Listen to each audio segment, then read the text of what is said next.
G'day guys, your old pal Nick here from the Bulldog Fanatic YouTube channel and welcome back to today's video.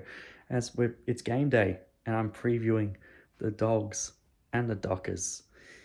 I am absolutely terrified. I am very, very scared of this game. It is first v 7th. Well, now we're 8th because Geelong won last night. But it's very lopsided in Freo's favour as expected. They've only lost 2 games for the year. Last week they slaughtered the Eagles by over 10 goals and they're just looking so good. And they've basically got a full team in available, minus Brennan Cox. But Freo are basically full strength at this point, and they're sitting comfortably on top of the ladder, and it's at home with Wolfie time. I am very scared. Well, the Dogs, we've won 4 of our last 5, so I'm pretty happy with that. But unfortunately, we've had to make some changes that I don't really like.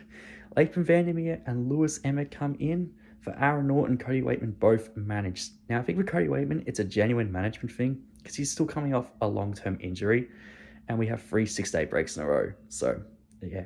And I guess we're conceding a little that we're probably not going to win this game. So, yeah, I can understand that. And it's a big trip to Perth on a 6-day break. So, it's just probably not great. So, we're managing Cody. Aaron Norton, I think he says he's managed, but I reckon he's got some soreness of some sorts.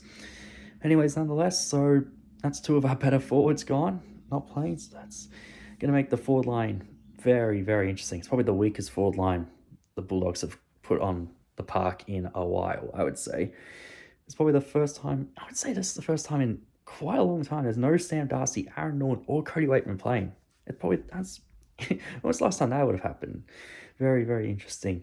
But yeah, this forward line is not the greatest on paper, but I think we can make it work. I think we can make the small forward with the small forwards we got. We still got Riley West, we still got Artie Jones, and we got Josh Dolan, and now Latham Vandermeer. So we have got the small forward fleet. So if we just get it to ground, you never know, we could cause havoc in the Freo backline.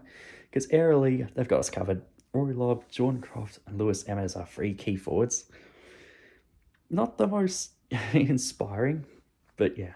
I just want those boys to compete. That's all I'm asking for. I'm not expecting anyone to kick a bag or anything.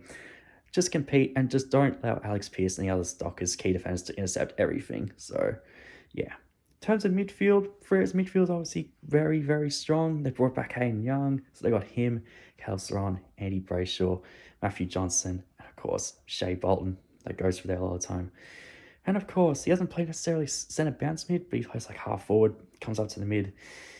The second year guy, Murphy Reid. God, he's good, Murphy Reid. He is. I'm so scared of him. He can have 15, 16 touches, but they can be some of the most impactful 15, 16 touches ever. So I'm very scared of Murphy Reid.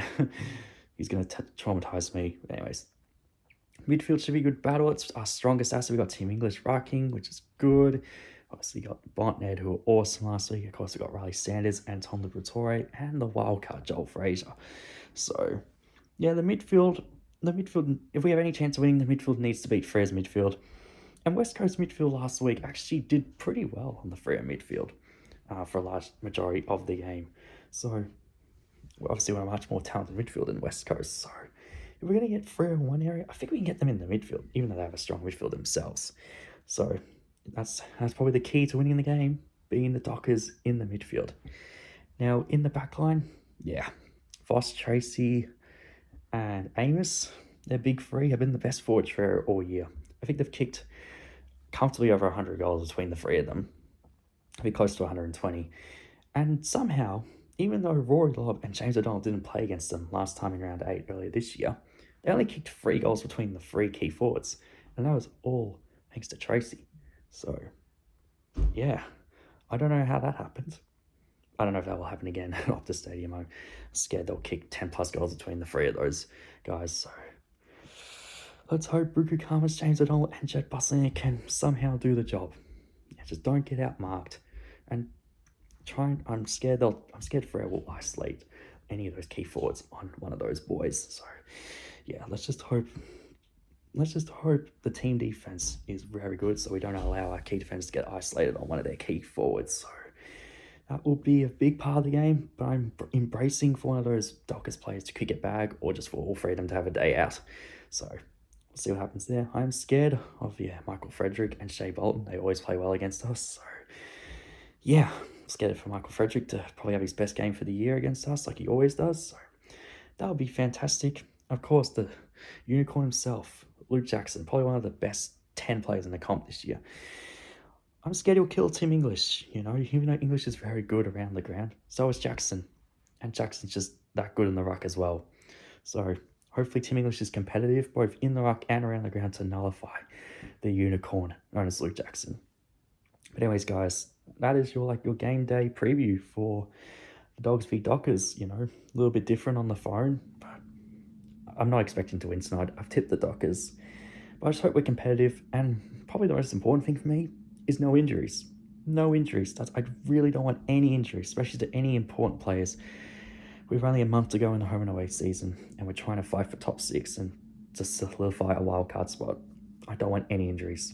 So if we win this game, it will be Bevo's best ever home and away win. I'm telling you right now, it will be Bevo's best home and away win if we win this. But I don't think that's going to happen. But you never know.